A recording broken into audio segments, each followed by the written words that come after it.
নরম তুলতুলে মাংস খেতে চাইলে অবশ্যই পদ্ধতিটা অবলম্বন করে খুবই কম সময়ের মধ্যে দারুণ টেস্টি মাংস রান্না হয়ে যাবে। এখানে আলু, পেঁয়াজ সব কেটে নেবো। ২০০ গ্রাম পেঁয়াজ, আলু নিয়েছি।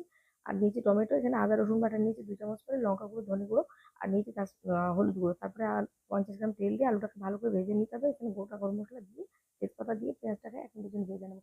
তারপরে সামান্য চিনি দিয়ে আরেকটু নেড়ে নেবো। এ সময় গুঁড়ো গরম মসলাটা দিয়ে দিচ্ছি। ২ মিনিট নেড়ে নেবো। তারপর টমেটো দিয়ে মাংসগুলো দিয়ে ভালো করে নেড়ে নিতে হবে। ভালো করে নাড়ার পর ৫ মিনিট ঢাকা দিয়ে এভাবে কষিয়ে নিতে হবে। এরপর হচ্ছে বাটা মসলাটা দিয়ে দেবো, সামান্য একটু জল দিয়ে দিলাম, ১৫ মিনিটের জন্য কষিয়ে নেবো। তার আগে এখানে দিয়ে দিচ্ছি লবণ।